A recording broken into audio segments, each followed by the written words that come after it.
What's up YouTube, Capital G here. We're talking Clash of Rebellion in this video, talking about a couple of new cards from a brand new archetype. And I've got to say that Clash of Rebellion is looking like a really great set. Not only are they just giving legacy support, but they're also giving us brand new archetypes as well.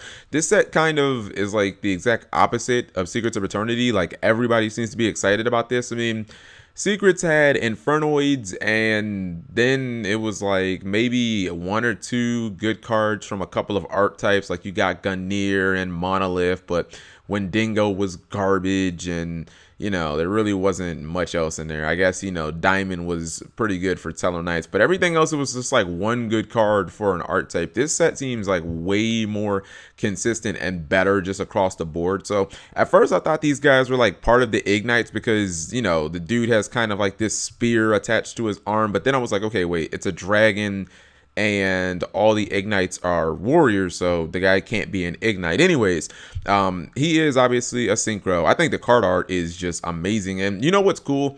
I really thought that Yang Zing were going to be kind of like the last bunch of Synchros that Konami was going to release, at least archetype specific. Like, I thought that they were going to be kind of the last archetype that heavily relied on Synchros, but I guess I was wrong.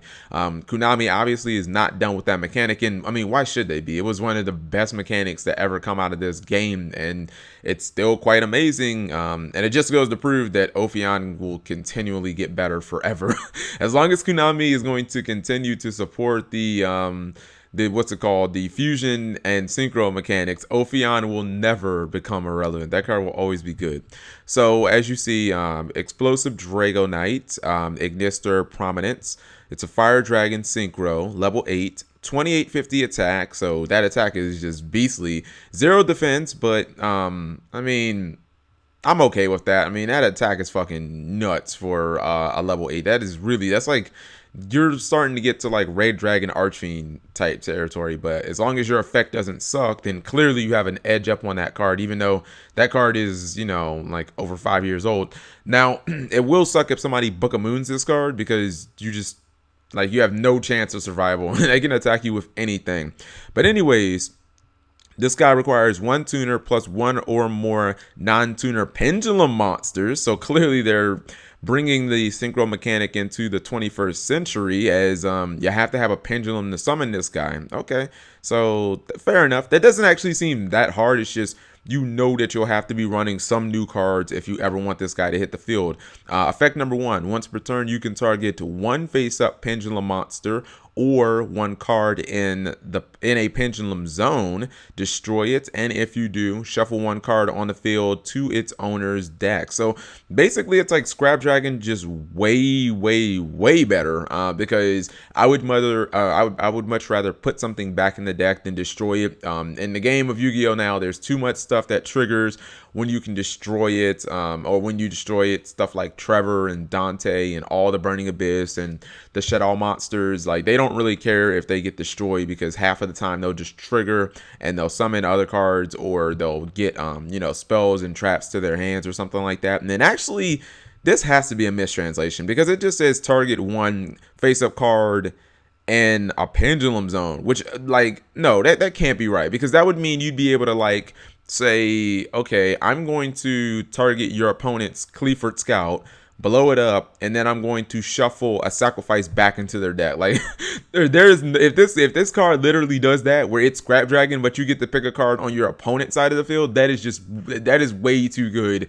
This is one of those cards, like, it can make the entire archetype playable just because this card is good. And I don't know, I like the fact that it doesn't specifically designate monsters or spells or traps. Like the fact that you can send back a Vanity's Emptiness, if or you can send back a Fiendish Chain if you somehow like have this guy out and those cards aren't actually affecting this. All right, effect number 2. Once per turn, you can special summon 1 Dragoknight monster from your deck in face-up defense position. It cannot be used as synchro material. All right, so this card is officially amazing. Not only does it have the crazy Scrap Dragon effect, which is better than Scrap Dragon, but then it's just a +1 every single turn. You just get to keep getting Dragoknights. Yes, you can't use them for synchro material, but there's nothing stopping you from getting the same one and then using it as an XC. You know what I mean? So, or just waiting a turn and then using it as a beat stick to kill your opponent. I'm gonna say that this guy is flat out amazing. The rest of the deck is obviously gonna have to keep up with him, but so far this card looks really, really good, and also the artwork is just insane. Second card is the Dragoknights, the Dragoknight Luster Pendulum, and it's a light. Its pendulum scale is 5, level 4, 1850 attack, defense 0. So okay, what's up with the Evil Swarm stats? Like, why do all of their attacks end in 50, and crazy enough their defense is 0? I'm actually okay with that as long as they're all good. I don't really give a crap that their defense is 0. It's not like anybody's running around playing 3 enemy controller anymore. All right, so you see this guy is also a tuner, so you can use him to potentially go into the other one as long as you have like I guess another pendulum that's like a level 4. All right, we're gonna read this guy's effect.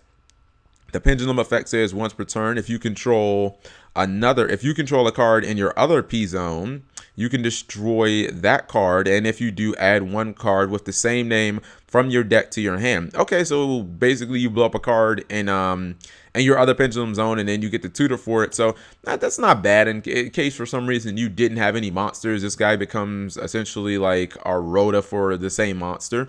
And let's see, the monster effect is cannot be used as a fusion, synchro, XC material except for a Dragoknight monster. Oh well, I guess that kind of kills the ability to get 2 of these guys out. I guess that's why they did that, because that's what I was thinking. I was like, well, if you can use this ability right here, you can just summon 2 more of these, and then you can exceed into, you know, fucking anything like Ragnar Zero or Abyss Dweller or whatever. But, you know, unless it is a Dragoknight exceed, then obviously you can't use it. I think they did that to make the card so that it wouldn't be busted. But heck, you can still use the guys as beat sticks. You can still summon them out and use their abilities because their effects are not negated. So right now, I'm thinking that these Dragoknights look very good. This card has the potential to make the deck like really good. I think the rest of the monsters just have to be like they have to be on par with him. So let me know what you guys think. Thank you for watching as always. Subscribing makes life happy.